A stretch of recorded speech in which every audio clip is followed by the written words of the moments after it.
Good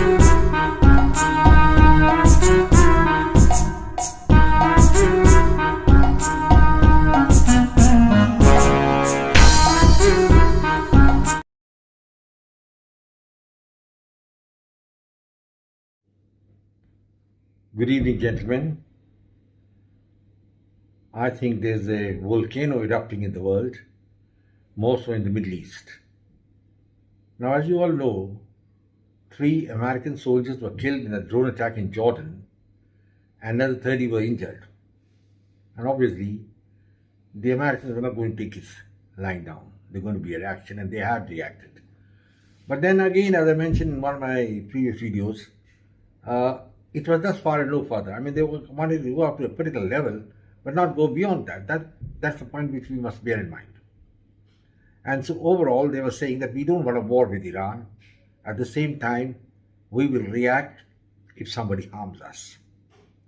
Similarly, Iran is saying we don't want war, but if war is thrust on us, we'll fight. Now, when these are the situation, the scenario, this is the scenario rather, then it's obviously clear that none of the sides wants to escalate the conflict. And at the same time, it points down to one fact that America is no longer the omnipotent power in the world. And America has to adjust to the reality. Now, Americans have got tremendous firepower, there's no doubt about it. They've used the B-1 bombers, they've even used the B-52, the stealth bombers and whatnot, and they're flying from the United States, hitting precision targets in Iraq, Syria, and Yemen. But they haven't attacked, the mother country which is supporting the entire terrorist outfit, and that is Iran. So that's what I said. It means thus far and no further. That you're just going and hitting targets and trying to create a message that the Iranians will be reasonable and call off everything, and so it will be honky-dory. But it's not going to happen like that. Nothing happens in a straight line. Now, no doubt there's been a lot of devastation as far as the Houthis are concerned. I think their main airfield has been hit. Their stockpile of weapons have been destroyed. And even in Iraq, there is an element of fear, and the Iraqi parliament and certain other people have asked for the withdrawal of the American forces from Iraq. Now, that's a very strange situation which is happening, but then it is happening. You can't help it. And of course, the bombing of Syria also took place when they attacked proxies of Iran. Now, in all the 3 cases, the Americans have bombed and destroyed the proxies of Iran. But that doesn't mean Iran can't rearm them.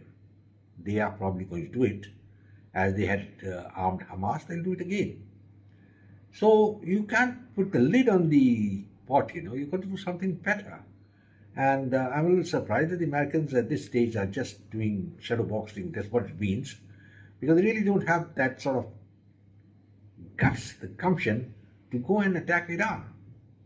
As I mentioned in my previous video, if you want a solution to the problem, one of the adversaries has to be defeated, either Iran or Israel.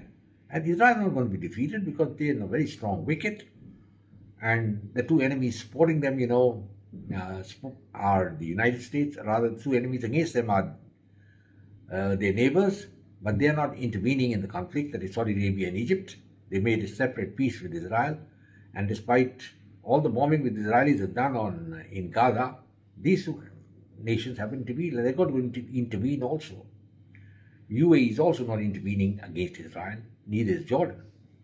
So I don't think Israel is going to be defeated when their near neighbors are not joining the battle against them. Now, that comes to the United States. You can't defeat the United States. Nobody's going to defeat the United States. It's so powerful. And with the massive air armada, they can destroy any part of the world. But America doesn't have that sort of leader to lead the way, because if you destroy something in Iran or something, the repercussions in the long run are going to be terrible. America will remain as the arch villain of the world. After all, they're the one nation which went dropped atomic bombs on a defeated country, Japan, and now if they drop a atomic weapon on Iran again, it's not a good thing. But then what is the solution? As Hamlet says, what next? And that is where the shoe pinches because there appears to be no end in sight. And the only end in sight appears to me is only one way, and that is if Israel can prevail over Hamas, destroy it completely, occupy the uh, Gaza Strip, and demilitarize it. Perhaps that could give a glimmer of hope, because that would be the end of Hamas. They would lose their roots. They won't be able to do anything. So the crucial question is whether Israel can prevail and win the battle in Gaza.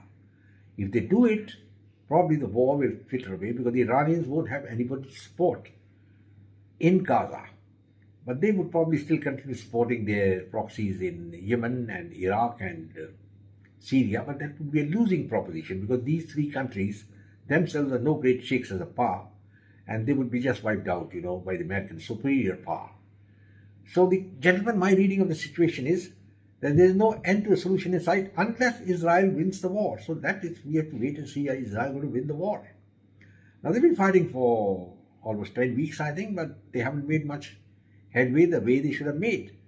In 10 weeks, they should have easily occupied the whole of Gaza and sanitized the area and got all the Hamas leaders, but they haven't been able to do that. And the Hamas is still operating very much alive and kicking in the Gaza Strip. Now, that is really surprising me, because with the Americans on their side, and Americans now bombing the opponents of Israel, that is the Iranian-backed rebels in Iraq, Syria, and at the same time Hezbollah from the northern front is also active against Israel, and then Yemen, a portion of it which is occupied by the Houthis and is supported by Iran. So these people, three, will continue to get their weapons from Iran unless the Americans destroy them completely, and that complete destruction can only come if they are occupied militarily. Now, we have seen from past history the Americans have been able to occupy any country in the world and win the war. I think if you look at Korea, they couldn't do that. Vietnam, they couldn't do it. Afghanistan, they couldn't do it. And they tried it in Iraq, and you know what's happening now. I mean, it's a laughable thing that you went and all the way removed Saddam Hussein, and net result is you become an imposter, an intruder in Iraq. The Iraqis don't want you there. So what do you? I don't know what the hell the Americans went and did all this. But gentlemen, nobody can forecast the future. Probably at that time, none of the American leaders who didn't have any foresight or foresight could look into the future and see what's going to happen in Iraq. Now, Yemen is another kettle of fish. The Saudis and the UAE were fighting with them for a couple of months and years, if I remember correctly. But the Houthis survived by the skin of their teeth, and finally everybody gave up because the Americans didn't want this sort of bombing to continue in Yemen. Now, again, this shows the double policy of the Americans. In the sense they were at one stage saying, prevailing on the Saudis not to get into the war with Yemen and kill innocents and all that, BS. And now they themselves are the receiving end, and they don't know what to do. I don't think America has the firepower or the military soldiers to go and take over the entire Yemen. It's an entirely big area with a lot of rocky mountains and things against a hostile population. I don't think America will be a person non grata there. They'll be like a fish out of water. Then it's a different thing. You keep on bombing from the air and bring about a lot of damage and havoc. But I don't think they can defeat the Houthis by going and occupying the entire area. It's not possible. Iraq, yes, it is out of the gambit because basically a Shia population is supported by Iran. And then we come to Syria, where Bashar is the ally of the Russians, and the Americans have been trying to tolerate him. In fact, there's no choice. They have to tolerate him for all this time because the Russians backing him. So, gentlemen, in the Middle East, there are no clear-cut solutions. The only important power which is there is Israel, and they have very cleverly been able to entice a few of the Arab states to recognize them, and that's a good thing because I think that should have been the beginning. But the other leader, that the pretendant to the crown of the Muslim leadership, that Iran, is seeing things in a different way. In fact, I remember reading somewhere the Iranians even denied the Holocaust. This thing never took place. And the Zionist imperialism is the one which must be destroyed in the world, and they must be wiped out of the face of the Middle East, and the land handed over to the Arabs. When that is the extreme policy all over, I don't think how you can have a solution anywhere else. As I've already pointed out, the only solution is if Israel wins the war, and then, of course, the Americans can turn their attention to Iran. Now, I'm very clear in my mind as a military historian, a student of history, that the only way this war can come to an end, or this thing can come to an end, is if Iran is defeated. Now, that is the crux of the issue. And I'm telling you, it's not going to be easy to defeat Iran. It's a very big country. And at the same time, if the Americans use weapons of mass destruction against Israel, against Iran, I don't think anyone will support them. And they'll be putting themselves in the dock. And it'll be like a Pyrrhic victory, like the victory with the British had over Hitler, and finally they ended up losing the Indian Empire and all the entire empire within 2 years. They just ran away. They're so weak, so emaciated by the battle against Hitler. And the Americans will come to the same thing. They might win a Pyrrhic victory in Iran, but that will be the end of their hegemony of the world, and the world will turn against them. And so the Americans, I think, are trying to hedge their best. They don't know what to do. And that's the fact situation I'm giving. I've spoken to people in America, and they tell me there's total indecision in the top leadership in the United States. And the man who's controlling everything from with strings, Barack Muhammad Obama himself probably doesn't know what was going to be done. And his hand-picked Secretary of Defense, General Austin, he also looking a little lost. They don't know what to do. Now, it's all right to have a reaction, and they had a reaction, did a lot of damage, but what next? What next? That's a question which they would be asking themselves, and I'm asking them. I know there's not nowhere next. The next is only a mid-ring war, or maybe if you want to have a war, you will have to fight Iran.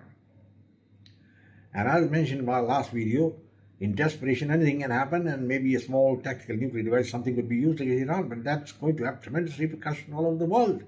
And the Americans will have no face to show anywhere else.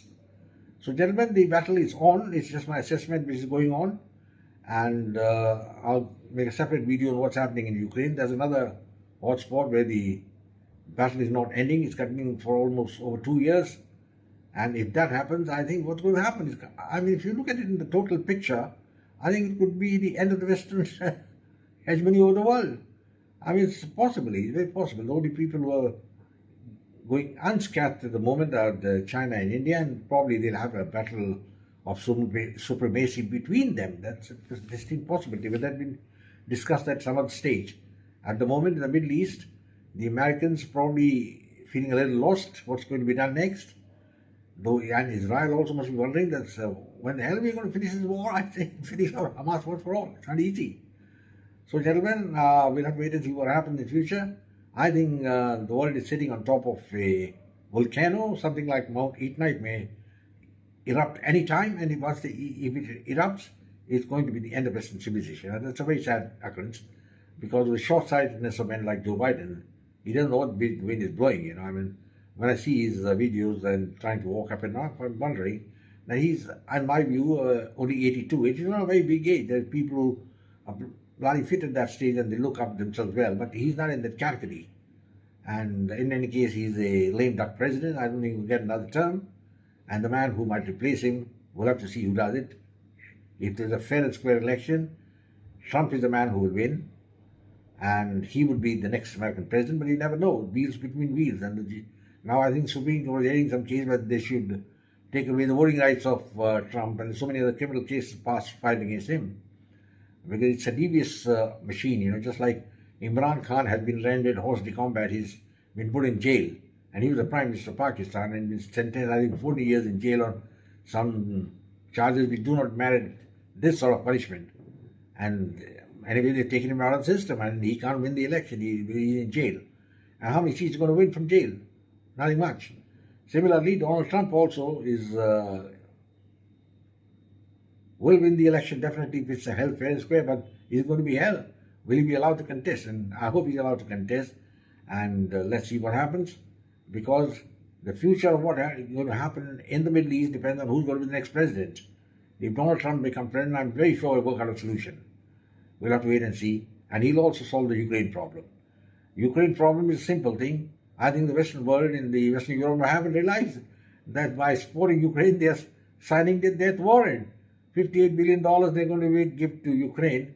And what for? I mean, it's something the Western leadership must understand. The French and the Germans. What for are they giving all this money to Ukraine? What for? To hold the Russians at bay? Can he do it? Russia has a tremendous power, nuclear power. And none of the West European powers can match up to Russia. Britain. I'm wondering what Britain is doing. Rishi Sunak. He's thinking probably he's like, that frog who wanted to become a lion and then he started blowing himself up and ended up killing himself. When they got a small army, a small arsenal of weapons and 2 aircraft carriers, you think you want to dominate the world by British? The French are not on the same pages with them. So, gentlemen,